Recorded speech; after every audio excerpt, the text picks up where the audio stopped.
За өрөөмөнд итгэгчтэй монголчуудаа 25-ны орой мэндийг хүргэе. За өнөөдрийн маань лайв эхэллээ.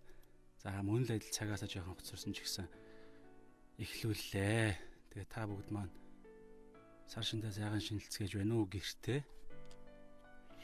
За ороод ирцгээгээрээ. Орж ирээд постн дээр байгаачлан бүгд хамтдаа чөлөөтэй гоё сошиал ертөнцид, онлайн ертөнцид гоё нөхөрлцгөөё. Аливаа сэдвийн талаар чөлөөтэй та бүгд маань комент хэсэг дээр ярилцахыг хүсэж байгаа, асуухыг хүсэж байгаа, хуваалцахыг хүсэж байгаа зүйл байвал та бүгд маань чөлөөтэй оролцоорой гэж хүсэж байна. За би дуугийн жоохон 1 2 чангалаад. За тэгэхээр комент хэсэгт бүгдээрээ хамтдаа гоё сүүлийн ойлгож ухаарж байгаа зүйл юу байна? Итгэлийн амьдралын тал дээр мэдэрж байгаа зүйл юу байна? За одоо Монголд болж байгаа аливаа асуудлын талаар бас итгэлийн өнцгөөс ярилцж болж байна. Ямар ч сэдвэр хамаагүй гэрчлэл байсан ч болно. За тэгээд та бүгдийг комент бичих хүртэл би өөрийнхөө бас зөв сэтгэлд байгаа зүйлсээ хуваалцж байж болж байна. За би юугаа гаргаадахыг комент хэсгээ. За Батэрдэн маань COVID-19 коронавирусын талаар таны бодол гэж байна. За сайн уу багий. За коронавирусын талаар бас та бүгд маань ч гэсэн юугаа бичээрэй. За миний хувьд болохоор урднаас хуваалцж ирсэн. Ерөнхийдөө за яг хуу итгэлийн амьдралын талаасаа бас дуусвал байна гэнэ. За дуу нь ямар байна? Ер нь байгаа чанган л юм байна да. За дуу нь ямар шуухан байг хэлээрэй. За коронавирус гэдэг энэ зүйлийг бол юуны талаар салсан баг байханаас нэг бүхтэй тэмээрүү халдварлаа. Тэгээ тэндээс хүн талцсан гинэ. Би шууд салсан баг байханаас гэж ойлгосон. Гэтэл бас урд нь SARS болохоор бас салсан баг байханаас муур руу халдаад энэ удаагийнх болохоор салсан баг байханаас тэмээрүү тэгээ тэмээнээс хүнд халдварлсан гэсэн тийм мэдээлэл би бас сонссон. За ямар ч аргаар хамаагүй халдварлсан бай. Итгэлийн өнцгөөс би юу шаарж байгаа гэхээр энэ ерөөсөө хүний нийгэм те амьдралын хэм маяг улам ингээд нөгөө нэг юу гэдэм байгалийнхаа одоо хэв маягаасаа жаягаасаа гажаад ирэхээрээ ч юм уу янз бүрийн амталж идэх үзэж харах те явах тэр янз бүрийн тэр энтертайнмент ч юм уу янз бүрийн амт шимтгийг хүсэх тэр нэг юм эрэл хайгуулаас бас үүдэлтэй юм болоо гэж харж байгаа. За тэгээд сүнслэг байдлаас бол эцсийн цаг үеуд те сүүлчийн өдрүүдэд янз бүрийн өвчин дахал дайндажин элдв янзын гай гамшиг, байгалийн гамшигуд бий болно гэсэн тийм тэмдгийн талаар бол эзэн шинэ гэрнийхээ номуудад хэлсэн байдаг. Тэр утгаараа ч гэсэн ер нь бол иймэрхүү төрлийн өвчнүүд миний бодлоор бол цаг явах тусам янз бүрийн төрлөөрөө гарч ирэх байх гэсэн тийм итгэлийн өнцгөөс тийм таамаг байгаа. За эрүүл мэндийн талаас бол би сайн мэдэхгүй ч гэсэн одоо сая бас нэг мэдээлэл сонссон чинь халдварлах тэр нэг их сурвалж нь хүнээс хүнд байсан бол зарим одоо тохиолдлуудад ерөөсөө яг тодорхойгүй байдлаар яг их үүсвэр нь тэр нөгөө patient zero гэдэг тэр их үүсвэр нь баг тийм хүнээс хүнд халдварлах боломжгүй хүнд хүртэл илэрсэн гэсэн нэг тийм зүйл би бас сонссон. Тэгэхээр бас шин төрлийн вирус учраас энэ зүйл яаж халдварлах тэр арга зам нь хүртэл миний бодлоор эрдэмтдийн эрүүл мэндийн салбарын хүмүүсүүд ярьж байгаагаар бол бас шин арга аюултай арга байдлаар ч гэсэн халдварлах цар хүрээн ингэж өөрчлөгдөх ч юм уу шин аргууд байх магадaltaй байна гэсэн улам одоо юу гэдэг тийм аюултай талаас нь ярьж байгаа. Тэгэхээр бол тэгэл одоо угаасаа та бүгд маань сошиал ертөнцөөр байн харж байгаа нөгөө нэг сэрэмжлэх гэдэг л зүйлийг бол би байн л бичээл хэлээл яваад байгаа хамгийн гол нь. За баги чиний хувьд те коронавирусын талаар илүү өөр шин мэдээлэл байна уу? Ер нь харж байгаа өнцөг юу байна? Энэ зүйлийн талаар чи ямар үзэл бодолтой байна? Бас товчхон комментэд бичиж болж байна. Би бас та бүгдтэйгээ багийн та бүгдийнхээ комментүүдийг уншингаа бас хамтдаа нөхөрлөөд явал зүгээр юм болоо гэж бодож байна. За мөнх өргөл лавга маань дуусуул байна гэдгсэн дуу нь хэр болсон байна вэ? Хэлж өгч тусуулаач ээ. Би дуугийн чангалсан. За номин эрдэнэ аль сүмд явдаг вэ гэж байна. За яг одоогоор бол би яг сүмд хамрагдаагүй байгаа. Яг одоогийн байдлаар. Гэхдээ ер нь бол яг хар багаас амин гэдэг чуулганд хамрагдаж ирсэн. Амин чуулганд баптизм өртөж тэндээс одоо янз бүрийн үйлчлэл хийж явсан. Гэхдээ одоогоор бол сүмд тодорхой сүмд хамаарагдаагүй байгаа. Яг хориотой холбогдолтой байгаа нэг талаараа, нөгөө талаараа бас тодорхой бас шалтгаанууд байгаа. За энэ талаар бас ярил өөр нэлээ бас өөр сэдв рүү орох юм болов уу гэж бодож байгаа. За ерөнхийдөө бол амин чуулган бас гаралтай. Тэгээд бас Есүсийн хаанчлал явж исэн гэх мэтчлэн. Ер нь бол би хувьдаа юу гэж боддог вэ гэхээр за та бүгдийг комент бичтэлтэй шинэ асуулт ч юм уу ер нь ярилцахыг хүсэж байгаа үзэл бодол бичих хүртэл санал дэвшүүлэх хүртэл би сүм чуулганы талаар бас төвчгөө өөрийнхөө үзэл бодлоо хуваалцъя гэж бодож байна. Тэгээд шууд комментээр та нар бичиж яваарэ. За сүм чуулганы талаар миний үзэл бодол бол ерөнхийдөө Библийн үзэл бодолтой мэдээж нэг байдаг. За итгэгч хүн болгон бол хамгийн түрүүнд эхлээд яг өөрөө бол Бурхны яг орших сүм гэдэг бол энэ хамгийн миний суур ойлголт.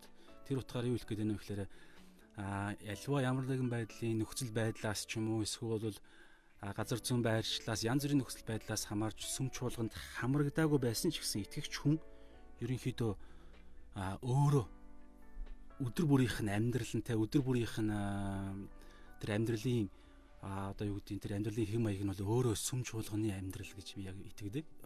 Та бүгд ч гэсэн тэгж итгэдэг гэдэгт итгэлтэй байна. Тэр утгаараа Христ итгэлийг шашин гэдэг үү те. Христ итгэлийг амьдрал гэж ярьдаг. Христ итгэлийн амьдрал, Христ итгэл гэсэн байдлаар одоо амьдралаас салгахгүй амьдралын юус амьдрал бол тэр чигээр Христ итгэл гэсэн байдлаар бид нар өөрсдийн итгэл үнэмшлээ тэгж тодорхойлдог. Тэр утгаараа аливаа сүм чуулганд хамрагдсан хамрагдаагүй нэгдүгээр. За сая дундуур нь тасалдсан уу те. За одоо явж байгаа болоо. Би яг өөрийнх нь утасныхын датагаар яваад байгаа байхгүй. Арай хурдан явдаг болохоор юуны тэлээ. Дунд нь тасалдах шиг боллоо. За би шалгаатгая.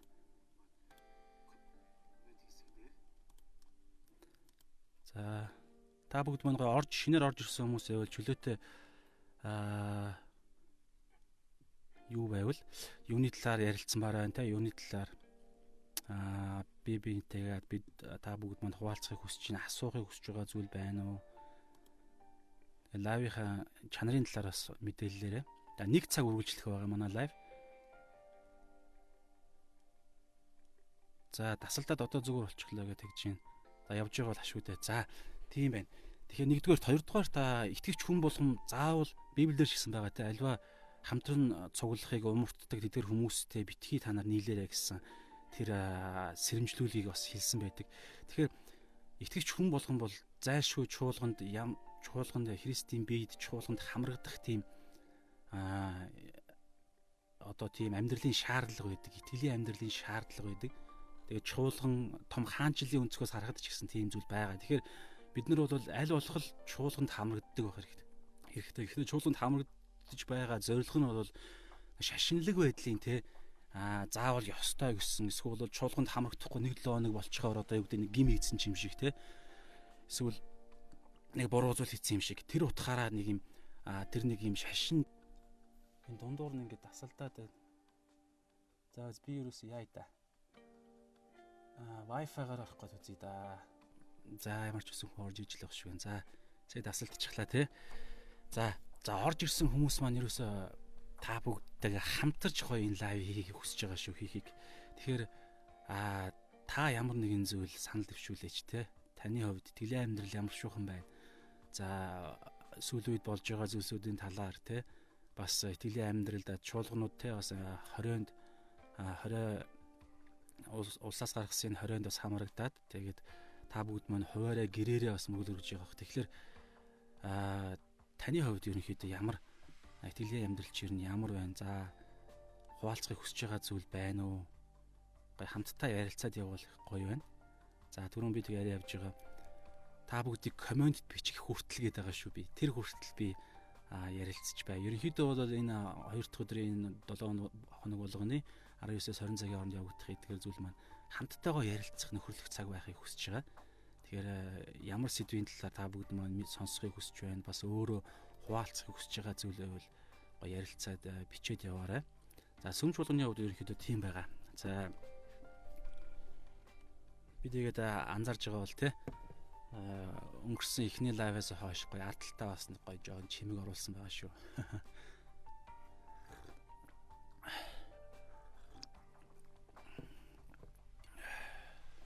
За яг одоогийн нэг нөхцөл байдал гэх юм уу бас нэг зүйлийг сая би саналаа л та.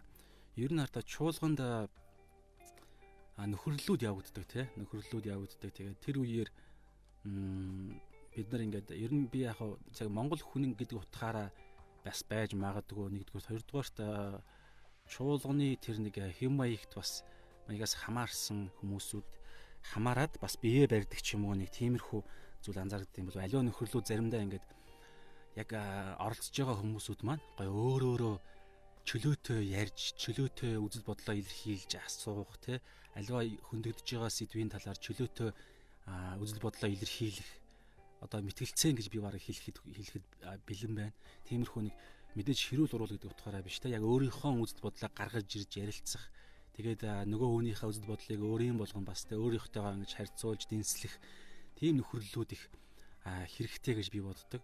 Тэр утгаараа ч тэр сошиал ертөнцид ч тэр яг одоо та бүгд маань коммент хэсэгт бичээсэй гэж хүсэж байна. За номин Эрдэнэ маань коммент бичсэн байна. За би уншаадах юм.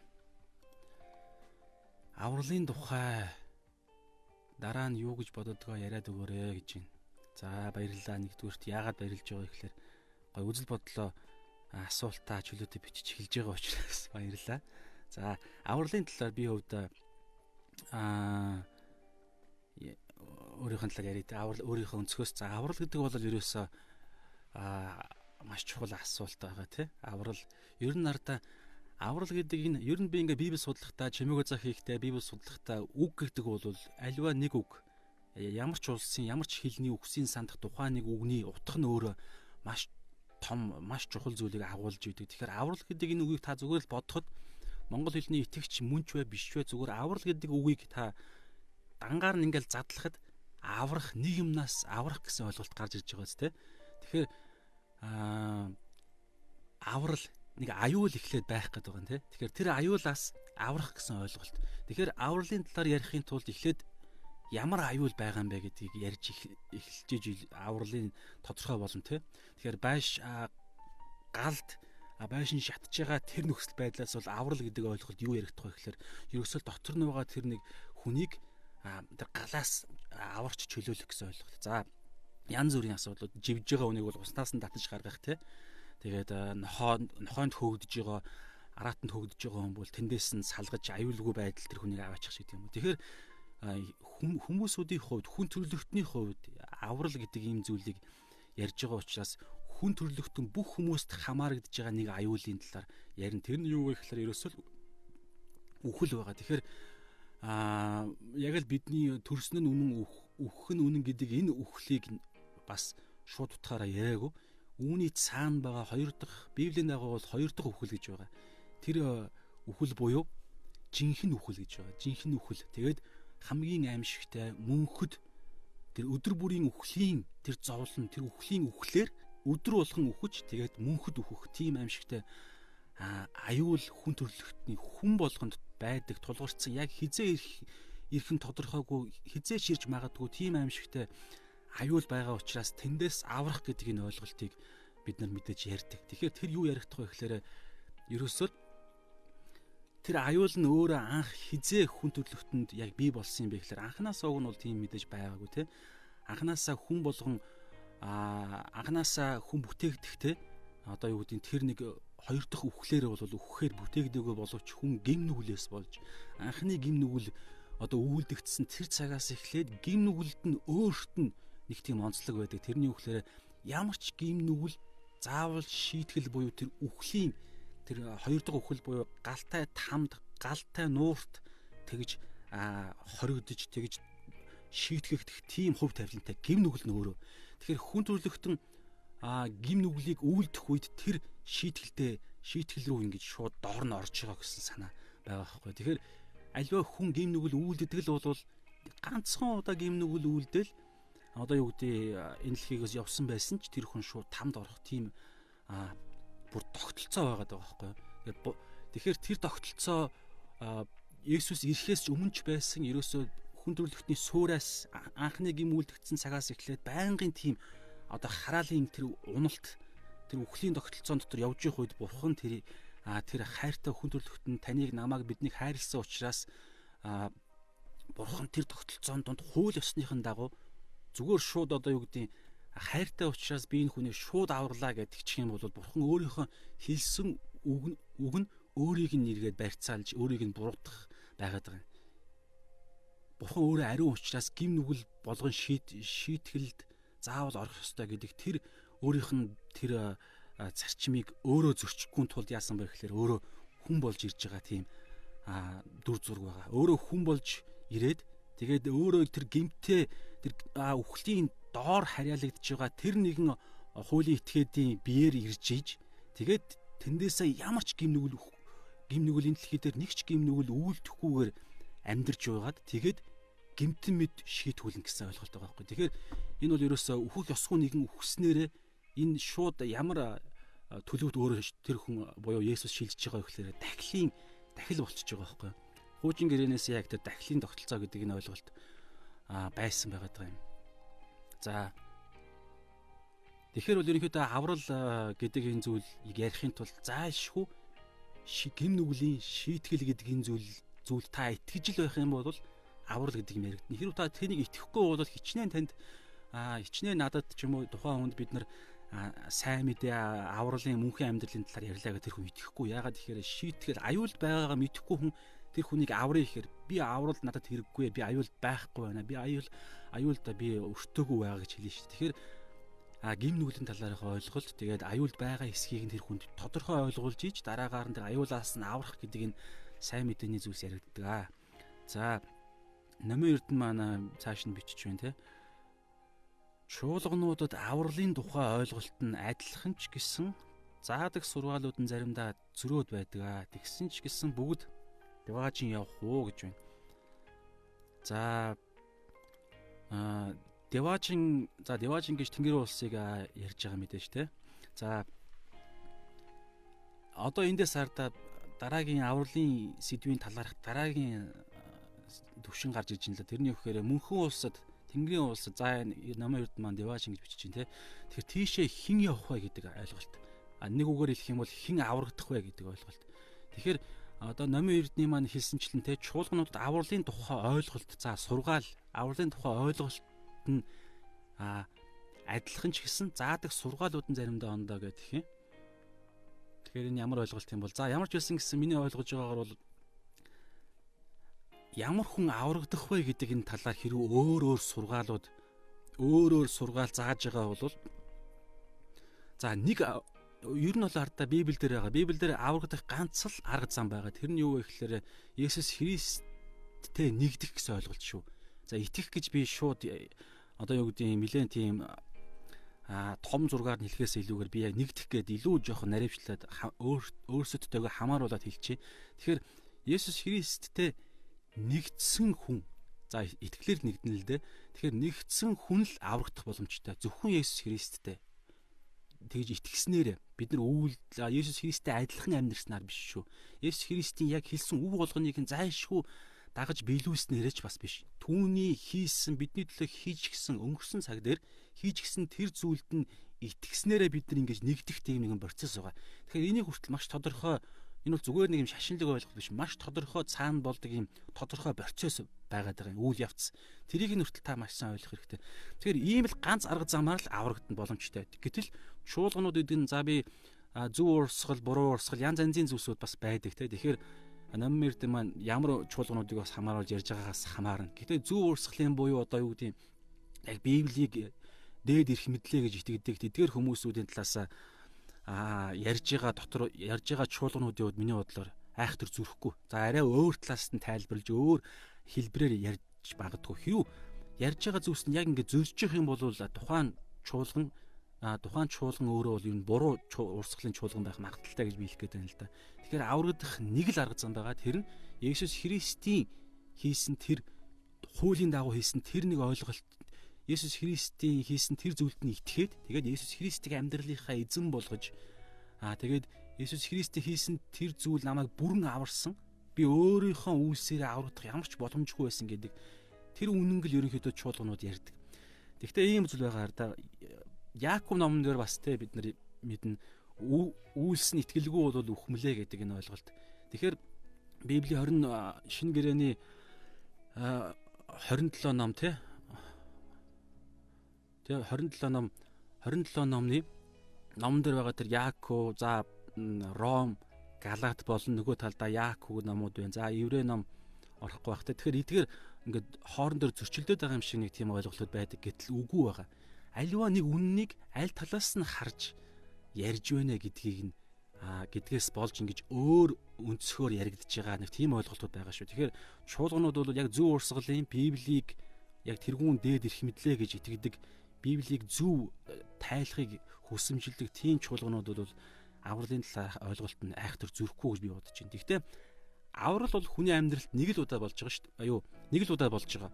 Тэгээд аврагдсан хүн өөрөө яаж амьдрах талаар асар олон эзний заавар зөвлөгөөнүүд байдаг. Тэгэхээр тэдгээр зүйлсүүдийг ярих үед номлогдох үед хүмүүс яадаг вэ гэхээр сонсохдоо эргээд нөгөө нэг авралынхаа аль эзэнэ төгс болчихсон тэр зүйлийг хөндөж гаргаж ирэнгүүтлээ нөгөө нэг тухайн өөр зорилгоор номлогдож байгаа юмыг авралтайгаа холбож ингэж ярих гэдэг. Одоо жишээ нь зүгээр нэг пастор номлогч те за Бат Эрдэнэ төр хүлээж байгаа Бегас энийг яриад байгаа. Тэгээд унши комеди чинь. За нэг пастор те за одоо юу гэдэг юм өргөлийн талаар номлож илаа гэж бодъё л доо. Өрөх хэрэгтэй, өрөх нь маш чухал юм гэл Малахын 3:10 марвар ч юм уу ингээл те та нар ингээд эзний өрөх ёстой зүйл өрөхгүй байгаагаас болж та нар өөрсдөө хохирж гин ядуурж гин гэдэг юм уу цөлмөгдөж гин гэдэг талаар ингээл ярьж илаа гэж бодоход тэр хүн энэ номлолын тэр гол зорилго буюу тэр санхүүгийн тал дээр одоо бүрэн чөлөөлөгдсөн тэгээд талархалтайгаар эзнээс тэгээд бидэнд ирдэг тэр ивэл ирүүлд нь эзнээс хамааралтай байдаг юм шүү. Тэгээд эзэн талархаж өргөснөөрөө эргээд тэр хамааралтайгаа үргэлж хамаарал дотроо ингэж явах юм гэдэг явах хэрэгтэй юм шүү гэдгийг ингээд заасан номлол байлаа гэхэд тэр хүн энэ номлолыг эргээд авралтай холбоод ярьчих юм бол ойлгоод ингээд сонслоо гэж бодоход тэнд буруу ойлголт үүсэх магадaltaй. Тэгэнгүүтлээ өргөл би өрөхгүй эсвэл би буруу өргөлөө худлаа ялдаг ч юм уу эсвэл өргөлөө ингэж дардаг ч юм уу янз бүрийн тиймэрхүү юм боллоо гэж бодоход тэгээд тэр нь гим гэж нөгөө хүнд ойлгогдоод тэгэнгүүтлээ би одоо миний аврал ямар нэгэн байдлаар ингэж миний саяны хийсэн гим нүглээс болж эзний чуулганыг тэ цөлмж байгаа энэс болж би аврал маань ингэж ганх юм биш байгаа даа ч гэдэг юм уу. Иймэрхүү байдлаар янз бүрийн байдлаар юу гэдэг юм аливаа номлолын яг хэлэх гээд байгаа номлогчийн гол санааг ингэж бид нар буруу ойлгоснороо бас аврал алдагдах юм шиг авралын баталгаа нь ингэж ганх ойлголт байдаг. Тэгэхээр энэ бүдгээр зүйлсүүд юунаас болоод байна вэ гэхээр хувь хүн итгэгч та өөрөө авралынхаа талаар зөв маш зөв тэгээд тэр ойлголтондоо итгэхгүй байгаа тэр цагт иймэрхүү эрсдлүүд бий болдог гэж хэлэх гээд байна л да. За би чааш нь Бат Эрдэнэ хаяг уншия те. За Бат Эрдэнэ гэдэг хүмүүс маань өнөөгийн итгэгч нарын тулгамдж байгаа асуудлыг яагаад давж чадахгүй байна вэ? Тэгээд яагаад уналтанд их ордог вэ? Энэ зүйлийг бас өөрийнхөө бодлоос хуваалцааж. За манай хэд маань ерөөхдөө асуулт тавиад байгаа тий. Тэгээд за би хуваалцъя. Тэгээд дараанаас Бат Эрдэнэ чи өөрөө бас үзэл бодлоо хуваалцаасаа гэж хүсэж шүү. Би уншиж өгье бас бусдаа. За өнөөгийн итгэгч нарын тулгамдж байгаа асуудлуудыг өнөөгийн итгэгч нар амьдралд нь тулгамдж байгаа асуудлуудыг тий яагаад давж чадахгүй байна вэ? За маш чухал асуулт байна те. Яагаад авч чадахгүй байна вэ? Тэгээд яагаад уналтанд их ордог вэ? За яг үнэ. Тэгэхээр Бат Эрдэнэ маань энэ асуулт гаргаж ирж байгаа комментэн дотор хамгийн түрүүнд ингэж тодорч гарч ирж байгаа үг нь бол би итгэгч нар гэдэг энэ үгэн дээрээс л чааш нэрмаар л байна л да. Тэгэхээр за өнөөгийн гэдэг үг ч бас маш чухал. Тэгэхээр итгэгч нар гэдэг энэ одоо энэ бүлгэн биш дээ, нэг ийм хэсэг бүлэг хүмүүс биш дээ, тий, амьдралаа ялгаатай зүйлд итгэдэг, ертөнцийн үзэлтэй, амьдралынх нь үн цэнийн ондоо, тэгээд өдөр бүрийнхээ асуудлууд ирэх үед хийдэг сонголтууд нь өөрийнхөө мэдрэмжээрээ ирэх ашгаараа биш. Одоо энэ яг энэ Батэрдийн маань хэлсэн итгэгч нар гэж байна. Тэгэхээр юунд итгэж байгаа тэр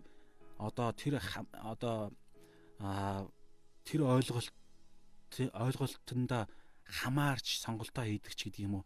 Тэгэхээр ийм хүн ямар хүн бэ гэдгийг миний бодлоор итгэгч нар маань өөрсдөө дутуу мэдснээс болж дараагийн гарах нөгөө нэг юм үр дүнүүд нь одоо үндэс нь ямар байхаас хамаарч те дээшээ гарч байгаа урам мод нь ямар байх нь хамаардаг шиг юу тэр итгэж байгаа зүйлийнхаа талаарх мэдлэг нь ямар вэ гэдгээс хамаарад миний бодлоор ингээд салхилах үед те одоо түр хэлсэн асуудлуудыг яагаад давж чадахгүй байна вэ?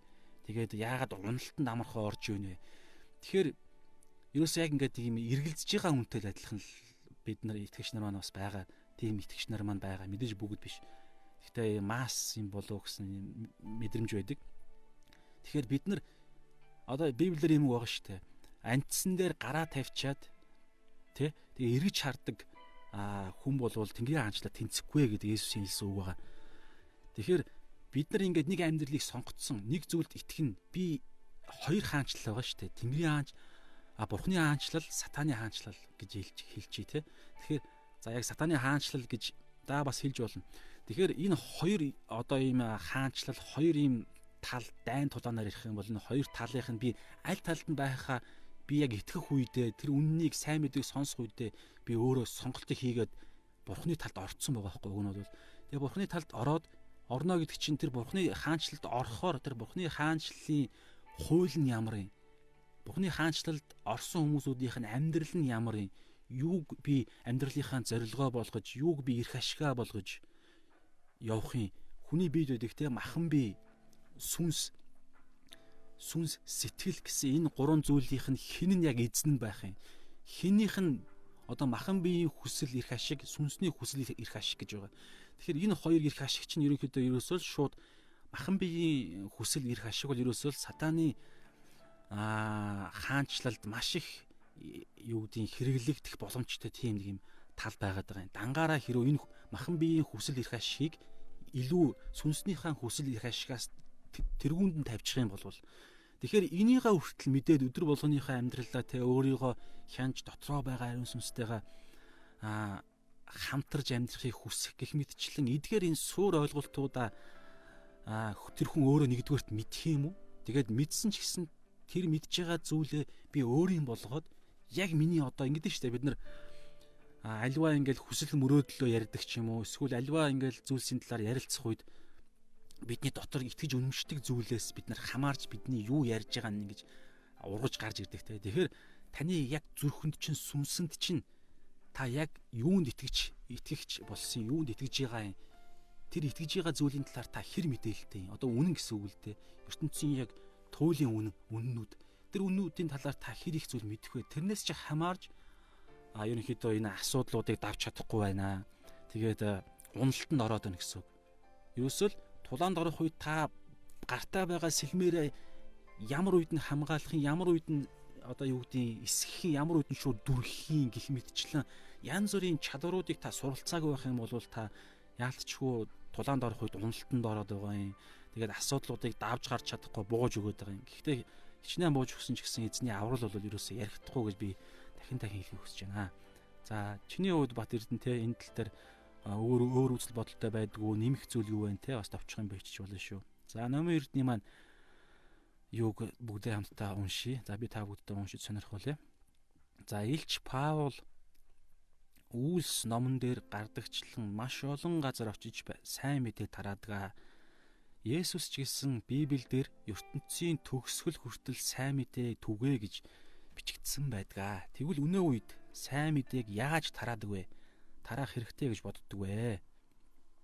За Паул Есүс Христ хоёрыг номын Эрдэнэ маань хэлж байна те. Паул маань юусоо янз бүрийн арга замаар юусэн үхэн хөвтлээ төрөл бүрийн улсад очиж те одоо харь үндэстэнд тэр сайн мэдээ түгэх хамгийн тэр суурийг эхлэлийг тавьсан хүмүүс маань байгаа. Есүс Христийн дуудлагаар Есүс Христ өөрөө бас те энэ дэлхий дээр өргөдөө ингээд загалмай дээр нас сураад оршуулгадаад 3 хоногийн дараа дахин амьлаад тэгээ өргөдөх үедээ бас хэлсэн юм нь ертөнцийн төгсгөл хүртэл та нар дагалдагчдыг бэлтгээ, эцэг хүү ариун сүнсийн нэрээр баптизм хүртээ дагалдагчдыг бэлтгэх гэсэн байгаа. Тэгэхээр энэ үгэн дотор нь юу сайн мэдээ өөрөө орсон гэж бид нар угаасаа ойлгодог те. Тэгэхээр сайн мэдээ тараа гэж хэлхээсээ илүү юу чухал Есүс чухалчилсан бэ гэхээр дагалдагч бэлтгэх гэдэг нь ойлголтыг чухалчилсан байдаг шүү. Тэгэхээр энийг бас бид нар үргэлж сайн мэдээ тараахтаа бодож явах хэрэгтэй. Хэрвээ энийг бас тодорхой ойлгоогүйгээс болж бид нар яах вэ гэхээр сайн мэдээний тэр агуулгыг бид нар тэр шинэ нэг хүнд бид нар шууд яриад тэгээд итгэх үгүй гэдэг нь угаасаа биднийх биш шүү дээ. Эзэн өөрөө тэрийг шийднэ. Тэгээд тэр хүнийг ингээд бид нар яадаг те. Баяртай. За Зүлаандаа ирнэ гэж найдаж байна гэдэг утас мөцийг авч болж байна. Тэгээд хамгийн миний энэ хүртэл ерөнхийдөө итгэгч нар маань миний бодлоор ерөнхийдөө хийч чадна гэж би бодож байгаа. Яагаад вэ гэхээр энэ бол тэр гоё зүйлсүүдийг ингэж товчхон ярихад бол жоохон бэлдэж байгаа л ярьчихад бол асуудалгүй. Тэгээд тэр тусмаа монголчууд маань ингэж анх сонсож байхдаа нэлээд тийм одоо юу гэдэг амар түрэмгий сонсдог итгэгч нар хүмүүс ер нь ховор те гарч ирсэн ч гэсэн ингээд бас асуулсан асуулт нь хүртэл бас ингэж арай зөөлөн байдсан болов уу гэж бодож байгаа. Тэгэхээр тэр яг миний хэлгээд байгаа гол санаа нь тэр хүмүүсүүдийг ингэж сайн мэдээ тараагаад цуглаанд авчирч болж байна. Хамгийн гол зүйл нь Иесусийн яриад байгаа дээрс агуу захирамж чинь цуглаанд авчирсны дараа хийгдэх зүйлийг л яриад байгаа байхгүй. Эцэг хүү ариун сүнсний нэрээр энэ дэлхийн хязгаар хүртэл та нар явж миний юу заасныг юу үйлдэх гэсэн тэднэрт заа гэж ингээд байнгын заах талаар амьдралынх нь хэм маяг дагалдуулах талаар тэгээ баптизм хүртэнэ гэдэг чинь тэр хүн өөрөө заасан зүйлд итгээд за би энэ гайхалтай хаанчлалд нэгдъя би энэ амьдралыг сонгоё гэдээ өөрөө итгэгч нарын өмнө өөрийгөө зарлан тунхаглаад тэгээд баптизм хүртэх ойлголт. Тэгэхээр та нэг зүйлийг заана таны заасан зүйлийг тэр хүн ойлгоод баг хичээл сургуулаар ярих юм бол шалгалт өгж байгаа шалгалт өгөөд тэнцэх тэр баг юм яриад байгаа байхгүй. Тэгэхээр сургуулийн талаар гэтэл бид нар ингээ сайн мэдээ тараагаал болчих юм шиг ойлгох болж байгаа асуудалтай. Тэгэхээр хиний маань намын эрд маань тэгвэл өнөө үед сайн мэдээг яаж тараадаг вэ? За энэ талаар бас миний хувьд юу гэж боддог вэ гэхээр сайн мэдээ тараах түрүүн дагалдуулах гэхээс илүүгээр дагалдахын өмнөх тэр сайн мэдээ тараахыг ерөнхийдөө ярьж байна те. Тэгэхээр сайн мэдээ тараах гэсэн энэ ойлголт тулстай байж болох та ямар шинэ арга бодож чинь байж болох янз бүрийн арга замаар сайн мэдээ тараахад бэлэн байх хэрэгтэй гэж би итгэдэг л дээ. Киногаар байж болж байна, сошиал ертөнцийн постуудаар байж болж байна. Эсвэл та нэг хүнд сайн үүс үйлцснээрээ байж болж байна. Эсвэл нэг хүнд зүгээр гудамжинд явж байгаад өглөг өгж явах үедээ тэр хүнд юу гэдэг цуглааны хаягаа өгсөн ч болно. Хаягаа өгөө сайн мэдээ тараасан ч болно.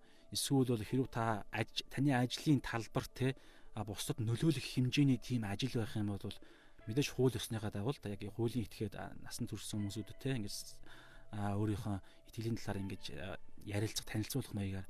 Тэгэхээр ер нь та ямар шинэ арга цохиож болж байна. Ямар ч хамаагүй аргаар сайн мэдээ тараах хэрэгтэй гэсэн.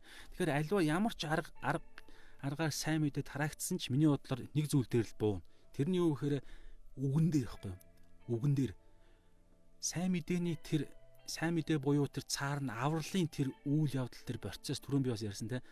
Авралыг ярихад өмнө нь заашгүй тэр юунаас аврах гээд байгаа юм. Ямар аюул бий болоод байгаа юм. Тэр аюул байгаа учраас л өнөөдөр би танд аврал гэдэг энэ зүйл ярихаас аргагүй байна гэдэг бурхны хайр байгаа учраас тий.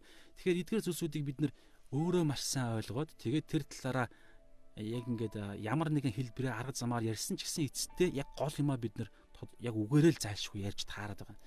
Тэгэхээр гол зүйл нь заавал байна. Тэгээд тэр гол зүйл рүү хүрэх арга зам нь бол ямар ч байж болно шүү гэж би хувьдаа бол бодож юм. Тэгэхээр өөр гоё санаанууд байж болно. За бат тэдний комент байна те.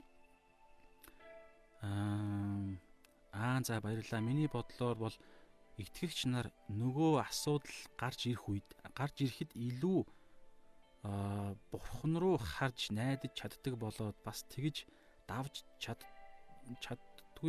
чадахгүй байх гэж боддгоо. За жаарай. Миний бодлоор итгэгч нар нөгөө асуудал гарч ирэхэд илүү нөгөө бурхан руу харж найдаж чадахгүй болоод тэгээ бас бурхан руу найдаж харж чаддгүй байгаасаа болоод давж чаддгүй юм байна гэж боддгоо гэж байна. Тийштэй. Яг үнэ асуудал гарч ирэх үед бид нар асуудал дээр одоо Батэрдний бичснээр бол асуудал гарч ирэх үед асуудлыг харснараа бид нар унаад байна гэсэн санааг хэлэх гээд байгаа шүү дээ.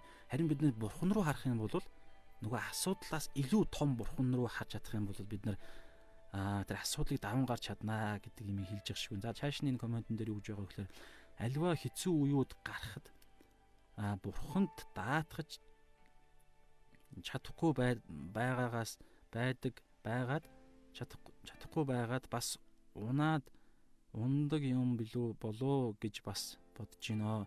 Илүү бурхан руу харах биш асуудлаа хараад ундаг юм болоо. Яг өнөө түрүүний хэлсэн зүйлсийг дэлгэрүүлж байгаа юм байна. Яг өнөө ер нь аливаа асуудал гарч ирэх үед тухайн асуудал дээр л фокус тавиал тэр асуудлыг л эцсийн цэг юм шиг эцсийн том тэр одоо хан юм шиг харах юм бол бид нар шууд ингээд сүрдээд байгаа юм л да. Ягаад тэгэхээр аливаа асуудлууд үргэлжил биднээс том байдаг үннийг хэлэхэд бол харин бурхан ямар ч төрлийн асуудлаас том байдаг учраас тэгээд тэр асуудлуудыг ингэж яаж дээрээс илүү өөр хэмжээсээс харж байгаа учраас тэр асуудлыг даван гарах мэрэгэн ухаан нь хүч нь бурханд байдаг учраас түн дээр төвлөрөх хэрэгтэй юм болов уу гэж хэлж байна. За санал нэг байна яг үнэ. Гоё юм те. Тэгэхээр эдгээр мэдлгүүдээ бид нар яг амьдрал дээр л нэг тохиолдлууд дээр л бид нар ингэж мэдэрч хэрэгжүүлж үр шимийг хүртээд ирэх юм бол ингээд дараагийн түвшинд гараад байгаа гэсэн ойлголт бас байдаг те. За тэгээд би бас нэг юм боддог юм нөгөө Петр, Иохан, Паулын үеүүдэд бурхны гэрчлэх үед хавчлаг маш ихтэй байсан. Харин одоо үед бид нар тэр итгэлийн баатруудаас илүү амар нөхцөлд сайн мэдээ тараах боломж илүү байдаг. Гэхдээ бид нар энийг хаяа харж чадахгүй умартдаг юм болов гэж бас боддгоо. Энэ тал дээр ч бас хуваалцаач гэж байна. Яг үнэн те. Библийн итгэлийн баатрууд маань ерөнхийдөө дамаа шин анхны чуулганы үедх сайн мэдээ тараах тэр процесс, дагалдуулах процесс явагдах үед тухайн нөхцөл байдал нь өөрөө дандаа тийм хавчлагын асар тийм яг бодиттой бүр үхэл хагцал ерөөсөө яг бодиттой тэр аимшигтай зовлон дунд за одоо нэг талаараа өмнө байгаа хятадын газар дорох чуулган гэж ярьдаг те. Тэгэхээр тэдний маань нөхцөл байдалтай бас их хамааралтай. Бас Африкуудад маань заримдаа итгэлээсээ болж өгч байгаа хүмүүс их байна. Тэгэхээр яг ийм бодиттой аюул тунд байсан байгаа. Харин бид нар болохоор илүү амар тайван ардчилсан ийм чөлөөт нөхцөл байдалд байгаа мөртлөө бас сайн мэдээ тараахта энэ байдалдаа ингэж одоо юу гэдэг ямар гой нөхцөл байгаагаа умартаад тэгээ сайн мэдээ бас тараахта асуудал сайн тарааж чаддгүй юм болов уу гэсэн үү те. Тиймэрхүү зүйл бичих шиг боллоо. Тэгэхээр би энэ тал дээр бас нэг зүйл бодож явдаг. Дараагийн комент хүртэл би бас хуваалцъя гэж бодлоо. За бид нар сатаныг мэднэ те. Урд нь тэнгэрлэгч, бурхны тэргүүн гурван тэнгэрлэгчийн нэг байсан Люцифер тэгээд гим нүглийг бий болгоод бурхнаас тэрслээд тэгээд унах үедээ сатан болсон те, мэхлэгч. Тэгэхээр сатан ерөөсөө бүр анханасаа дэлхийн суур буюу хүн төрлөختний үүслээс ч өмнө байсан. Тэгэхээр гим нүглийг хүн төрлөختөнд хамгийн анхны гим нүгэл үйлдэхэд ерөөсөө гол хөтлсөн бол сатан өөрөө шүү дээ. Тэгэхээр тэр цагаас эхлээд өнөөдөр 2020 оны 2 сарын 25 хүртэл өнөөдөр байсаар байгаа. Тэр ертөнцийн бүх түүх, хүн төрлөختний бүх тэр үеийн генерашнуудын тэр ялгаануудыг бүх онцлогийг мэддэг. Асар их мэдээллийн сантай. Тэгээ биднийг төрөхөд ч сатан байсан, биднийг сургуульд ороход ч гэсэн бид нар ингээд юу гэдэг ямар нэгэн гим нүгэл үүгэлдэх болгон сатан үргэлж хажууд нь байж оролцдог. За сая дахиад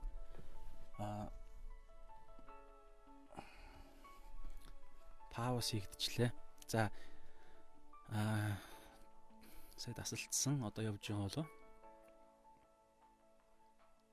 Тэгэхээр тэр сатан биш тий өнөөдөр бидний дунд ч гэсэн байгаа яг энэ нийгэмд. Тэгэхээр Батэрдний маань хэлсэн тэр ойлголт байгаа шүү дээ. нийгэм маань сайн мэдээ тараахад ерөөсөө нээлттэй байна. Гэтэл анхны чуулганы үед хаалттай байхад, хавчлагтай байхад тэднийг ингэж одоо сая гарсан Паул, Есүсийн Христийн илч Паул гэдэг канон дээр байсан тэгж амьдаараа тийм галан бамбар болгож Неро хаан итгэгч нарыг тэгж шатааж байсан. Тэгээд баруудад өгж байсан зугаат тэр стадион дотор ингэж баруудын эсрэг итгэгчнийг гаргаж иж тавиа. Тэгээд яаж идэж байгааг нь алж байгааг нь ингэж стадион даяараа харж инээлдэж явдаг. Тийм нийгэм донд итгэгч нар маань сайн мэдээ тарааж ирсэн. Харин өнөө үед болохоор нээлттэй байхад яагаад итгэгч нар сайн мэдээ тараахгүй байна гэсэн нэг тийм зүйл харж байгаа. Тэгэхээр энэ нь хардаа би түрүү яагаад сатаныг ингэж ярьсан бэ гэхээр сатан өөрөө маш тийм арга ухаантай, залтай, маш залтай. Тийм учраас яг энэ өнөөгийн нийгэмд байгаа, дэлхийд байгаа энэ нийгмийн бий болгосон энэ ардчил одоо энэ чөлөөт энэ байдалтай хүссэн зүйлдээ хийдэг, хүссэн юмдаа итгэж болдог, хүссэн одоо амьдралын хэм маягаар амьдарч болдог энэ нийгэм чинь хүртэл өөрөө сатаны оролцоотой бас нийгэм гэж биелэх гээд байгаа байхгүй. Тэгэхээр тэр нийгэм нь хүртэл өөрөө нэг талаараа бас маш аюултай. Нэг талаараа хууль сайн мэдээ тараахад нээлттэй юм шиг боловч нэг талаараа маш аюултай байгаа. Ягаад гэхээр итгэгч нарыг маш тийм итгэхгүй байдалд аваачдаг. Тэгээд сайн мэдээ хардаа ерөнхийдөө ийм гэсэн үг. Сатан Бурхны чуулганы хэдэн мянган жилийн тэр бий болсон тэр чуулганы гаргаж ирдэг тэр сайн мэдээний яг эсрэг талд нөгөө талд сатан өөрийнхөө сайн мэдээ гаргаж ирээд байгаа байхгүй. Тэр нь юу гэхээр яг энэ нийгмийн сайн сайхан амьдрал. Тэгэхээр яг энэ үед яаж байгаа вэ гэхээр итгэгч нар маа нэгдүгээрт өөрсдөө энэ нийгэмдөө нэгдүгээрт уусна. Хоёрдугаарт уусахгүй ингээ сайн мэдээ тараага явж байгаа чуулган байхад ч гэсэн энэ талд байгаа хүмүүсүүд өөрсдөө сайн мэдээг ямар ч хэрэггүй мэт. Сайн мэдээтэй мдээгүй энэ дэлхийн энэ нийгмийн ардчилсан эдийн засаг одоо энэ глобалчлагдсан одоо энэ хүний эрх ярьдаг тэгээд халамжийн гой байгууллагууд ярьдаг ийм сайхан тэгээд хамтдаа амар тайван, инх тайван, сайн сайхан амьдрий гэдэг энэ зүйлийг ярьдаг энэ нийгэм чинь өөрөө сатаны бий болгож байгаа одоо хүч зэвсэг нь байгаа байхгүй. Тэгэхээр энэ дэлхий дээр амьдрал хэр сайн сайхан болж хэр гой ингэж илүү ингэж гоё хавтгаарсан яг нэгэн эрэхтэй хүний эрх ярьсан ийм болох тусам сайн мэдээний үндэс нь нэг талаараа маш буурсан юм шиг харагддаг. Тэгэхээр энийг сатан нэгдүгээр өөрөө бий болгож байгаа. Тэгэхээр энэ үед бид нар яах юм бэ гэсэн асуулт байгаа шүү дээ. За комментууд байна уугүй юу? За энэ үед бид нар яах вэ гэхээр итгэгч нар маань яг адилхан хардаа. Яг адилхан арга хэл одоо юу гэдгийг арга хэлбэрээ илүү нөгөө нэг нийгмээ дагаж миний бодлоор бол өөрчлөх хэрэгтэй гэж би бодож байгаа. Одоо сошиал ертөнц байна, кино урлаг байна тэгээд янз янзын хүний нийгэм гой гой юм ярьж гин. Тэгэхээр хууль дүрм ярьж гин. Энэ дунд ч гэсэн итгэж чуулган өөрсдөө миний бодлоор яах хэрэгтэй вэ гэхээр яг адилхан одоо юу гэдгийг тэр сатаны бий болгоод байгаа тэр зүйлийг за би чуулган гэж ярихаас илүүгээр би яг хувь хүн гэж ярихыг хүсэж байна. Ягаад тэгэхээр чуулган бол би бас бүрэн сайн мэдэхгүй ч гэсэн миний бодлоор чуулган яг Библийн дагуу стандартаа барьж явах хэрэгтэй. Тэгээд итгэгч нар маань өөрсдийнхөө тэр ямар нийгэмд ямар үед амьдарч байгаагаас шалтгаалаад итгэгч нар маань өөрсдөө тэр эрхтнийхээ үүргээрээ тэр нийгэм дотор ч гэсэн бас яг дагаж тэгж хувьсан өөрчлөгдөх чадвартай байх хэрэгтэй гэж биелэх гээд байна л да. Энийг бас зөв тайлбарлахгүй бол зарим хүмүүс бас яаж ойлгох юм бэ? Ямар ч байсан гэсэн ямар үед амьдарч байгаа өнөө дэлхий ямар байна гэдэгтээ яг тухайн итгэгч нар маань өөрсдөө яг адилхан тэр үеийнхаа хүн байх хэрэгтэй. Ямар үед амьдарч чинь тэр үеийнхаа хүн нь байх хэрэгтэй. Тэгээд тэр үе дотроо хэрхэн итгэлийн амьдрал яаж амьдрах юм аяг бий болж гин. Тэрийг хүртэл тэр тухайн үедээ амьдарч байгаа хүн өөрөө харуулна гэсэн үг шүү дээ. Тэгэхээр шашинлаг биш байх хэрэгтэй гэдгийг би хэлэх гээд байна л да. Шашинлаг биш. Зүгээр энэ дэлхий яаж өөрчлөгдөж байна? Яг тэр өөрчлөлттэй адилхан л одоо хувь итгэгч хүн дагаад л явна угаасаа. Хүсүүсэйг. Ягаад тэгэхээр энэ нийгэм чи өөрөө тийм. Тэгээд дагаж явахдаа итгэгч хүн өөрөө яаж тусгаар явж болохоор байна. Тэрийг харж, тэрийг өөрөө яг итгэгч хүн ариун сүнснийхаа мэрэгүү ухаанаараа могоо шиг та нар мэрэгүү ухаантай залтай байгаа, тагтаа шиг гимгүүэ гэсэн яг энэ санаагаар могоо шиг залтай буюу яг мэрэгүү ухаантай гэдэг еврей үгэн дээр бол мэрэгүү ухаан гэдэг үг нэр байгаад байгаа юм. Могоо шиг мэрэгүү ухаантай. Тэгээд тагтаа шиг гимгүү гэдэг нь ойлгогдож ерөөсөө үе ямар ч үе гарч ирсэн нийгэм яаж өөрчлөгдсөн яг тэр могоо шиг мэрэгүү ухаантай тэр нийгэм дотроо тасан зогсож явж байхдаа ямар ч гим нүгэл үлдэхгүй байхыг ирмэлцдэг. Тийм л итгэгч нарны бид нар байх хэрэгтэй байна. За шинэ орж ирж байгаа хүмүүс байгаа бол таагууд маань чөлөөтэй ярилцахыг хүсэж байгаа зүйл байвал бичээрэй. Асуухыг хүсэж байгаа зүйл, хуваалцахыг хүсэж байгаа зүйл. Энэхүү подкаст маань 7 хоног болгоны мягмар гарагт 19 цагаас 20 цагийн хооронд чөлөөтэй ингэж ярилцах байдлаар явагдах юм байгаа юм. Тэгэхээр би айхтар ингэж бусад одоо юу гэдэг юм группүүдэд, пэйжүүдэд би шеэрлэхгүй яг ингээл миний бодол, шалаа миний бодол хуудсан дээрээ 7 хоногийн мягмар гарагийн 19 цагт ингээд эхэлж болно. Тэгэхээр та бүгд маань өөрсдөө санаж ягаад орж ирж байгаарэ. Тэгэхээр би зөвхөн ингээл яриад байх гэхээс илүүгээр та бас үзэл бодлоо ярилцаад явдаг тийм гоё цаг байхыг хүсэж байгаа шүү. За Намын Эрдэнэ маань итгэлийн амьдралын голч болгодог ишлэл тань юу вэ гэж байна. За баярлалаа. Итгэвтэй байгаа Намын Эрдэнэд баярлалаа. Ганцаараа маань үлдээхгүй байлгаж байгаа 6 хүмүүс байна. Гоё шүү. За итгэлийн амьдралын голч болгодог ишлэл гэхээр ер нь амьдралын үе үйлдэл болгоноос яг шалтгаалж байгаа те. Тэгэхээр надад яг нэг хоёр ишлэл байна л да. Хуучин гэрээнээс нэг, шинэ гэрээнээс нэг. Хуучин гэрээнээс болохоор Иремья 29:11 10:11 байхаа. Иремья 29:10-11 дээр нөгөө та нарт тохиолдож байгаа төлөвлөгөө болвол те гай гамшигын би те гай гамшигын биш харин сайн сайхны төлөөх төлөвлөгөөнүүд юм шүү. Та нарын төлөө байгаа тэр төлөвлөгөө ирээдүйд ч нөөрэ сайн сайхны төлөөх тэр төлөвлөгөө юм шүү гэдгийг бурхан Израиль үндэстэнд хэлсэн байдаг. Тэгэхээр яг тэр үгийг бас надад олон жилийн өмнө яг өгөгдөж байсан. Тэгэхээр миний амьдрал маш хэцүү байх үед эзэн надад өгөгдөөд тэгээд ирээдүйд болох тэр зүйлсүүд чинь сайн сайхан зүйл чамайг хүлээж байгаа шүү гэдгийг ерөнхийдөө эзэн амлаж байсан. За шинэ гэрээнээс болохоор Матай 6-гийн 33 байхаа би байнга л ярьдаг. Тэгэхээр энэ болохоор яг үе үед байнга энэ сонголт, энэ тулаан дунд энэ сонголт ирдэг учраас үргэлж миний зүрхэнд байдаг. Тэгээ Бурхны хайрладаг юу штэ Ром 8:28 байна те бас адилхан Бурхны хайрладаг түүний зорилгын дагуу дуудагдсан хүмүүсүүд тохиолддог бүх зүйлс түүний сайн сайхны төлөө хамтдаа ажилладаг юм шүү. Бас Иремья 29:11-тэй адилхан ийм санаатай ишлэл. Тэгээд Матай 6-гийн 33 болохоор юуны төрөнд Бурхны хаанчлал болон зөвхт байдлыг хай. Тэгвэл бусад зүйлсүүдийг та нарт нэмж өгөх болно гэсэн энэ ишлэл байгаа. Тэгэхээр юуны төрөнд гэдэг энэ үгэн дотор ерөөсөө маш чухал ойлголт байдаг те. Миний хувьд энэ гурван ишлэл юм байна л да. Өөр ишлүүд ч гэсэн бас байж болно. Бас нөгөө Петрт хэлдэг ч те. Та нар 70 дахин 7 удаа уучлаа гэдэг энэ санаа бол ерөөсөө Бурхны тэр агуу нэгүслийн хэмжээшгүй баялагийг ингэж Петрт Есүс хэлснээрээ ойлгуулсан тийм ишлэл байгаа бас те.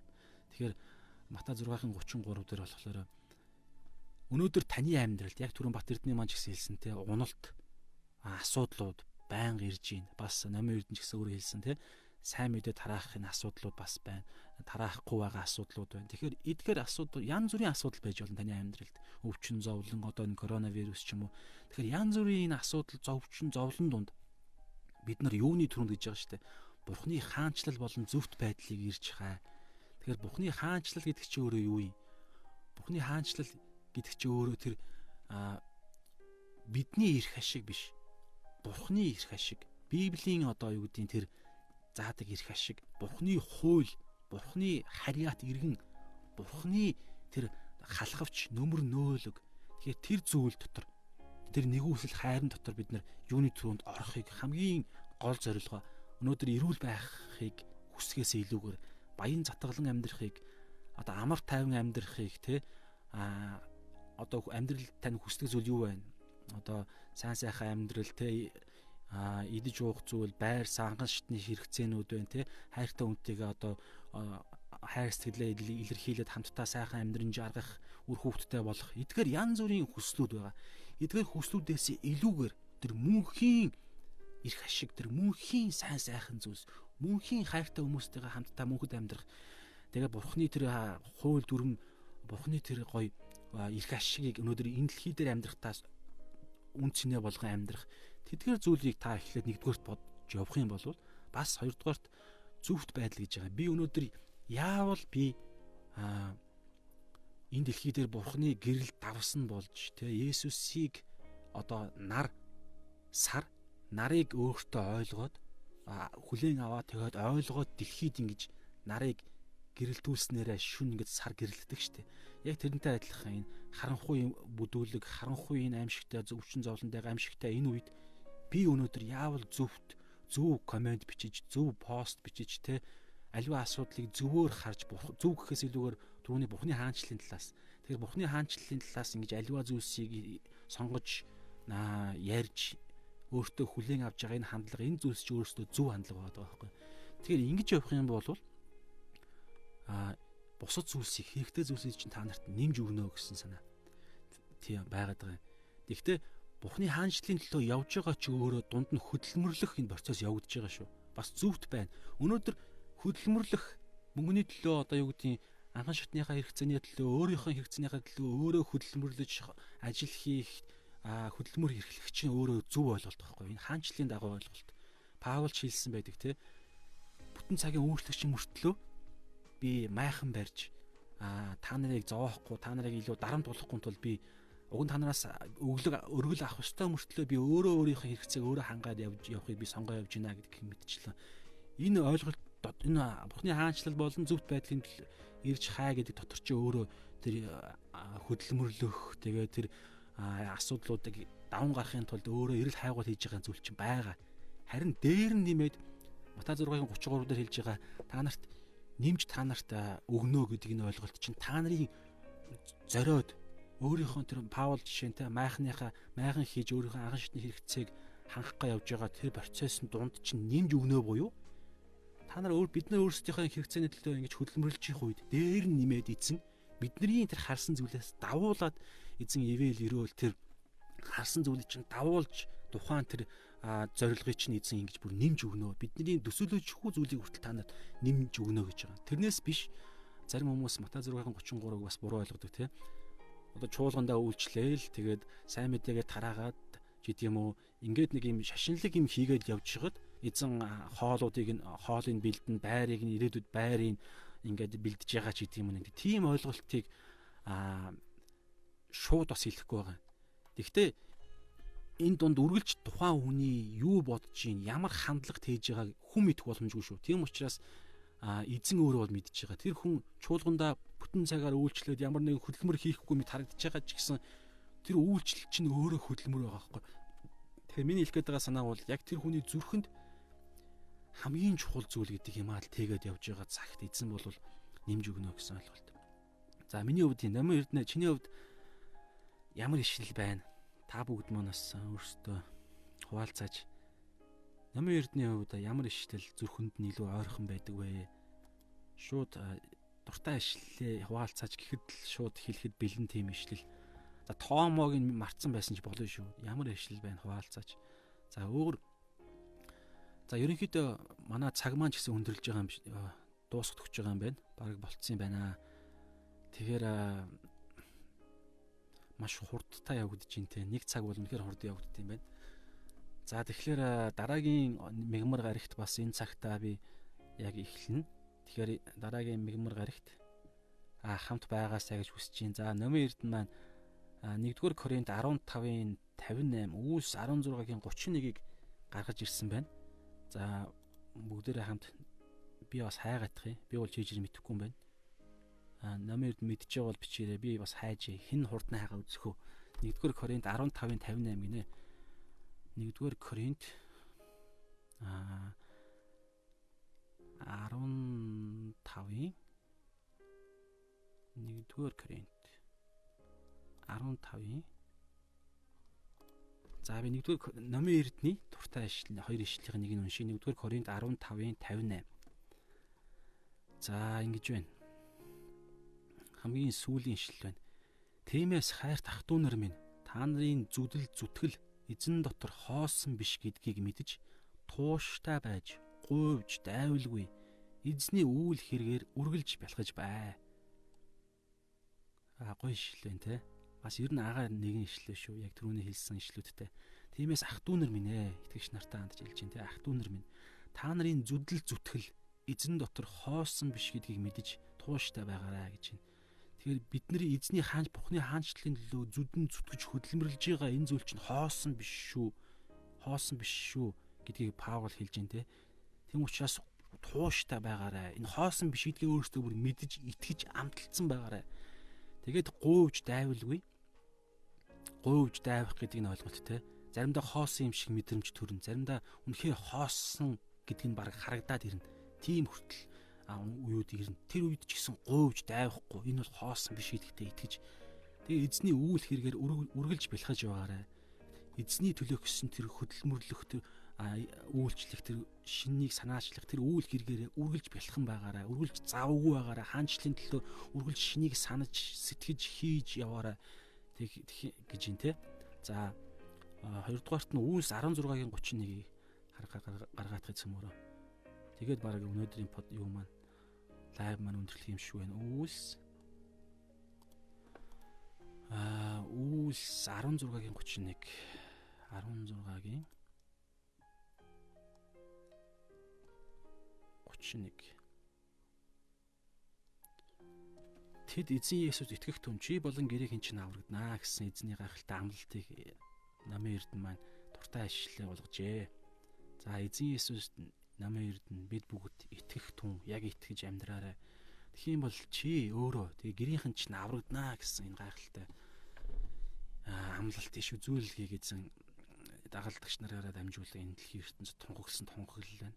За тэгэхээр бас өдөр хамтдаа өнөөдрийнхөө юуг өндөрлөе, лайва өндөрлөе. Хамт байсан та бүдтэй баярлалаа. Тэгэхээр 7 хоног болгоны мигмар гарагийн 19-с 20 цагийн хооронд явагдаж байна. Тэгэхээр болж игэл та бүгд маань санаж байгаа. Тэгээд оролцож байгаарай. Энэ чөлөөтэй нөхөрлөх цаг шүү.